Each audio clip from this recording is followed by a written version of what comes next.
पाकिस्तान से भारत आई एक महिला आजकल काफी चर्चा में है। दावा किया जा रहा है कि अपने प्यार के लिए उसने कई देशों की यात्रा की और भारत तक पहुंची और फिर भारत में उत्तर प्रदेश के ग्रेटर नोएडा में सचिन तक पहुंची, जिससे वो मार्च महीने में नेपाल के काठमांडू में मिली थी। और अब वो कह रही है कि उसे सचिन के साथ ही रहना है, भारत में ही रहना है और पाकिस्तान वापस नहीं जाना है।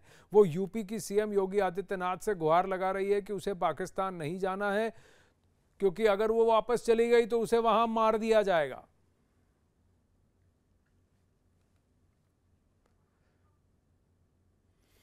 सीमा नाम की ये महिला, उनका कहना यह है कि वो सचिन से पबजी के जरिए मिली थी काठमांडू में। उनका कहना कि उन्होंने शादी की। वहीं उनके पति गुलाम हैदर सऊदी अरब में रहते हैं। उन्होंने गुहार लगाई है प्रधानमंत्री नरेंद्र मोदी से कि सीमा को वापस भेज दें।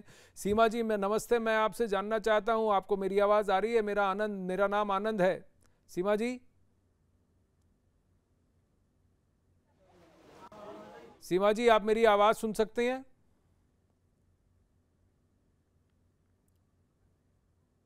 अब वहीं सीमा जी के पति शौहर गुलाम हैदर इस वक्त हमारे साथ सऊदी अरब से जुड़ रहे हैं। आपने गुहार लगाई है प्रधानमंत्री नरेंद्र मोदी से कि सीमा जी और आपके बच्चों को वापस भेज दिया जाए, पर यहाँ सीमा जी का कहना है कि वो वापस नहीं जाना चाहती। गुलाम, आप क्या कहेंगे?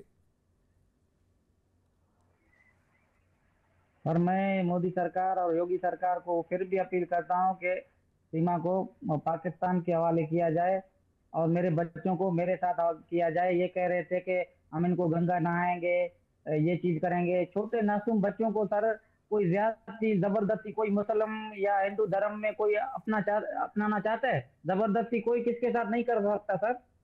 बच्चे हैं, मासूम हैं, उनको तो कोई इल्म नहीं है हम अभी हिंदू मुस्लिम के साथ हैं या हिंदू भाई के साथ हैं, कोई उनको ना इल्म है। छोटे बच्चे हैं, शायद आप लोगों ने भी वो तस्वीर या बच्चे देखे होंगे जी। हम्म पर सीमा आप देखे होंगे नहीं? फरहान, फरवा, फरी और फरहा मेरी बेटी के कह रहा था कि मैं बच्चों को भी हिंदू अपनाऊंगी। कैसे अपनाएगा? इसके कहने से सर सब होगा क्या? सरकारें हैं, अदालतें भरी पड़ी हुई हैं, केस चल रहे हैं। जब तक ये कोई सुनवाई नहीं आ रहा है, मैं मोदी सरकार और योगी सरकार को अपील ये कर रहा था कि किसी नामहरम लड़के के साथ इसका रहना जायज नहीं है। इसको पुलिस कस्टडी में जब तक रखा जाए, जब तक कोई केस की सुनवाई नहीं आ रहा है सर। सीमा जी, आप क्या कहना चाहेंगी? सीमा जी, सर ये जलन में कह रहे हैं, इनको बर्दाश्त नहीं है। ठीक है सर, बर्दाश्त सर कोई भी जबरदस्ती रिश्ते नहीं चल सकते। इनको आप कहें। गुलाम अब तक जब आप बोल रहे थे ये सुन रही थी। गुलाम देखिए, जब आप बोल रहे थे ये सुन रही थी, अब ये बोल रही हैं, आप सुनिए फिर आप जवाब दीजिए। दोनों एक साथ बोलेंगे, कोई किसी की नहीं सुन पाएगा। जी सीमा जी बोलिए। यार सर जबरदस्ती के रिश्ते नहीं चलते। ये मेरे साथ अच्छे से नहीं रहे पाकिस्तान में। शायद ये मेरी इज्जत करते तो शायद मैं आज यहाँ ना होती। अच्छा सचिन, अच्छा रुकिए गुलाम, अभी आप रुकिए। सचिन, आप एक बात बताइए, आप सीमा जी से कहाँ मिले? और आप पर भी आरोप है, आप दोनों अभी बेल पर हैं, कि आप इलीगली उनको भारत के अंदर लेके आए। जी सर, बताइए। हम नेपाल में मिले थे पहली बार। तो पहले तो हम मिले थे पबजी में। पबजी में मिले थे सर। हम पहले पबजी में मिलते मिलते हमने व्हाट्सएप नंबर चेंज किया। 2020 में हम पबजी में मिले थे। हाँ। पहली बार। जी बोलिए। तो पबजी में मिले थे, तो हम 2020 में मिले थे पबजी में। उसके बाद फिर हम नेपाल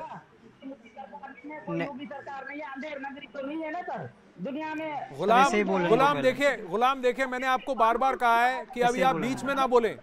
आप बीच में ना बोलें। जब मैं आपको कहूं तब आप बोलें। देखिए, नहीं तो मैं ये गलत बात है।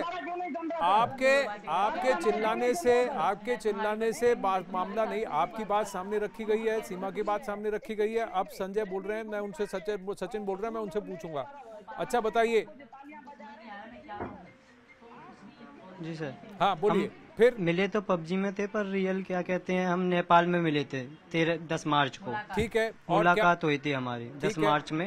हाँ। हम 7 दिन वहाँ पर रहे थे। और 13 मार्च को हमने शादी भी करी थी नेपाल का काठमांडू पशुपतिनाथ मंदिर में। तो मैंने मांग भी भरी थी। इंस्टाग्राम पे सारी वीडियो हमारी पड़ी है, यानी शुरू से लेके अब तक की वीडियो सारी पड़ी है अब तक की। मैं आपसे ये पूछ रहा हूँ सचिन, अब आप क्या करना चाहते हैं? गुलाम कहते हैं कि तलाक नहीं हुआ है, वो उनकी बीवी है, बच्चों को भी कस्टडी भी चाहते हैं। आपका और सीमा का और बच्चों का क्या कहना है? सर इसका तलाक हो चुका है, इसका मौजवानी तलाक हो चुका है, ये मैं इसकी कसम भी खाता हूँ और ये मुझसे खुद कहती थी। मैं इस पे अपने आप से ज्यादा भरोसा करता हूँ। ये मुझसे ना, मैं इससे एक बात भी छुपाता था ना ये मुझसे एक बात छुपाती थी। पर आप एक हर बात दिन बताइए। और रात हम हाँ, ठीक। कॉल पे रहते थे। जी, तो सचिन मैं आपसे, अगर आपको सारी बातें पता है तो आपको ये भी पता है कि भारत के कानून का आपने कानून तोड़ा है। सीमा ने और उनके बच्चों ने भी भारत के अंदर इलीगली प्रवेश करके कानून तोड़ा है। तो अब इसका समाधान कैसे होगा? जी, मजबूर है। इसका समाधान कैसे होगा? वहीं सर, गुलाम हैदर का कहना है कि उसके साथ उसकी तो हम नाइंसाफी पहले ही हुई है। कह रहे हैं कि हम, जी, हाँ सर, उसकी तो हम पहले ही कह रहे हैं कि हाँ ये हम पे ये कदम उठा है, ये गलत था, हम आने का तरीका गलत था। सीमा आप कुछ कह रही थी? जी सीमा। जी सर, भारत का कानून हो या पाकिस्तान का कानून, ये हक देता है औरत को अपनी आवाज उठाने का। ये इनका गांव नहीं है या पाकिस्तान की वो गांव नहीं है जो दो जूते मारे औरत को बिठा दिया, जैसे आप बोलेंगे वैसे बोलेगी। मैं उनमें से भी नहीं हूँ। जब मैं पाकिस्तान से यहाँ तक आ सकती हूँ, क्या मैं इससे नहीं लड़ सकती? और दूसरी बात, अगर मैं पाकिस्तान आई भी, तुम लोग मार दोगे मार दो, पर तुम्हारी तो कभी भी नहीं बनूंगी, ये तुम भी याद रखो, क्योंकि मैं इनकी पत्नी हूँ और इनकी होके मरूंगी। मैं नहीं मारूंगा सीमा, आप समझ जो, बच्चों का फ्यूचर का मसला है, मैं आपको नहीं मारूंगा। मैं जिंदा भी नहीं रहूंगी अगर सचिन से दूर हूँ, तो मैं जिंदा भी तो नहीं हूँ। ऐसी जिंदगी का क्या करूंगी? मैं ऐसी करता हूँ, आपको कुछ नहीं होगा, आप डरो नहीं। आप भारत गवर्नमेंट क्यों? आपको कुछ नहीं होगा। भारत गवर्नमेंट कह रहे हैं बार बार। नहीं, पर एक बात बताइए, एक बार वो भारत छोड़कर वापस पाकिस्तान आ गई तो फिर उसके बाद भारत सरकार कुछ भी नहीं कर सकती? वो तो पाकिस्तान में आपके हवाले है और आप सऊदी अरब में हैं। कैसे मान ले, क्या ये बात सही है कि आपके पहले से 2 बच्चे हैं, उनमें से किसी की शिक्षा नहीं हुई और आपके जो 4 बच्चे हैं स्कूल नहीं जाते? घर पे हैं, खा रहे पी रहे हैं अपने माँ बाप के साथ, स्कूल नहीं जाते हैं, पढ़ाई नहीं हुई इनकी। सीमा बताइए। बच्चे तो देख ले।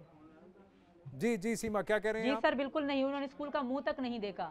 इनके खानदान में सब गाय भैंस चारते हैं और क्राइम करते हैं, चोरी पे गुजार। ये मेरी बेटियों को बेच देंगे, मेरे लड़कों को चोर बना देंगे। इनका काम ही यही है। और केस भी लगाओ। पर आप ये भी तो मानेंगी सीमा, तुम्हारे एक चाचा मिनट। बाहर जाते हैं, तुम्हारे चाचा क्यों नहीं बाहर जाते? इसीलिए ना, क्योंकि उन्होंने कई लड़कियों को मार रखा है। तुम्हारी कहने पे मुख्यमंत्री बन जाओ, हिंदुस्तान का सरकार संभालो। आप तो अहम सवाल है, आप हिंदुस्तान का मुख्यमंत्री बनना चाहिए आपको, यकीन करो। नहीं क्या देखिए, नहीं गुलाम, बात आप बहुत सारे ताने कस रहे हैं, बहुत सारी बातें कह रहे हैं और मैं चुपचाप सुन रहा हूँ, लेकिन एक हद में रहिए आप। नहीं गुलाम, आप एक हद में रहिए। जिस तरीके से आप बात कर रहे हैं उसी से मैं आपसे पूछ रहा हूँ कि जो व्यक्ति आपके साथ नहीं रहना चाहता, अगर एक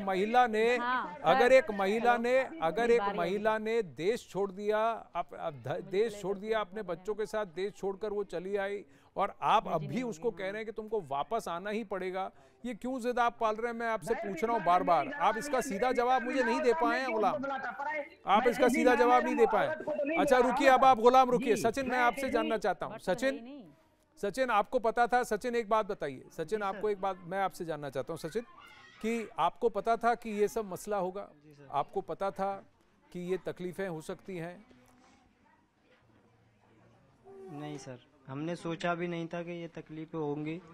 तो सर हम तो अच्छी खासी, यानी कि बच्चों को अच्छी शिक्षा पढ़ा, ये इसने बोला कि बच्चों के स्कूल खुलने वाले हैं तो आधार कार्ड बना लेते हैं। तो हम वकील के पास गए थे, तो इसी वजह से कि बच्चों के आधार कार्ड बन जाएं, बच्चों को पढ़ाने के लिए अच्छे स्कूल में डाल दें। तो सर उस दिन ही वकील ने वो पुलिस को इन्फॉर्म कर दी थी, उसकी वजह से ही हम आज यहाँ पर हैं। तो आप जो इनके बच्चे हैं, सीमा के बच्चे हैं, और सर वो क्या? हाँ बोलिए सचिन, बोलिए सचिन। जी सर, आप बोलिए। ये क्या कहते हैं, ये बोल रहे हैं कि पाकिस्तान से एक रिकॉर्डिंग भी आई है, यहाँ के चैनल वाले हैं। हाँ। जो चैनल वाले हैं, पाकिस्तान से रिकॉर्डिंग आई है, पर मैं उनका नंबर देता हूँ, रिकॉर्डिंग वो आपको लाइव में ही सुना देंगे। हाँ, वो क्या रिकॉर्डिंग है मुझे पहले बताइए, इससे पहले कि हम सुनाएं, क्योंकि हम उसकी जिम्मेदारी नहीं। जी बोलिए। वो सीमा बताइए, सीमा ने सुनी। सीमा, वो रिकॉर्डिंग क्या थी? मैं बता रही हूँ सर, वो कुछ मौलाना टाइप के बंदे हैं, उनकी डीपी लगी हुई है, पाकिस्तान का ही नंबर है। एक आए थे न्यूज़ वाले, वो भी थे। उन्होंने हमें कहा कि आप रिकॉर्डिंग आई है आपके लिए, कि अगर आप यहाँ आओगी तो आपको ये करेंगे वो करेंगे। वो रिकॉर्डिंग उन्होंने कहा मैं आपके लिए न्यूज़ पे दूंगा। उन्होंने हमसे इंटरव्यू भी लिया अंदर बिठा के, तो रिकॉर्डिंग हमें सुनवाई। एक मुल्ला टाइप के बंदे थे, दाढ़ी बाड़ी उनकी बड़ी थी, तो वो कह रहे थे अगर ये यहाँ आई तो इसके टुकड़े टुकड़े कर दिए जाएंगे, इसको मार दिया जाएगा, इस तरह की वो बातें कर रहा था। फिर उन्होंने ब्लॉक कर दिया इनको, और बहुत सारी कॉल भी थी। और वो, मैं झूठ नहीं कह रही, मुझे नहीं पता, ना मेरे पास आई, ना मेरे पास कोई फोन भी है। वो एक मीडिया वाला ही था, उन्हीं के पास आई, उन्होंने अपना कॉन्टेक्ट दिया, वो हम आपको देंगे। आप हिंदू और मुस्लिम की बात ये कर रहे हैं, ये बात बहुत ऊपर तक जाएगी सर। ये सीमा ने क्राइम किया, सजा भी। पर एक बात बताइए गुलाम, जो व्यक्ति आपके साथ, मेरा घूम फिर के सवाल वही है, ये कह रही हैं अगर बच्चे आना चाहते हैं तो बच्चों को भेज देंगी, आप बच्चों की परवरिश कीजिए। वो कह रही हैं आपके साथ नहीं रहना चाहती हैं, आप छोड़ दें इन्हें, आप आगे बढ़ जाएं लाइफ में, इनको भी बढ़ने दें आगे। ठीक है, अब आगे का फैसला तो है वो कोर्ट को लेना है, आगे का फैसला जो है वो कोर्ट को लेना है। लेकिन सचिन, आप इनके लिए लड़ने को तैयार हैं, सीमा जी के लिए? ये बड़ी ही दिलचस्प कहानी है कि महिला, उनके बच्चे एक व्यक्ति के साथ रहना नहीं चाहती, घर बार तो नहीं, शहर भी नहीं, स्टेट भी नहीं, देश छोड़ के आ गई हैं। भारत में अवैध रूप से आई हैं ज़रूर, लेकिन अब कहती हैं कि मैं अब वापस नहीं जाऊंगी, यहीं पे रहूंगी। अगर आपको लगता है, कोर्ट को लगता है कि मैंने जो किया गलत किया, आप मुझे हिंदुस्तान में जेल में डाल दें, पर अगर मैं वापस पाकिस्तान गई तो मेरी बोटी बोटी काट देंगे।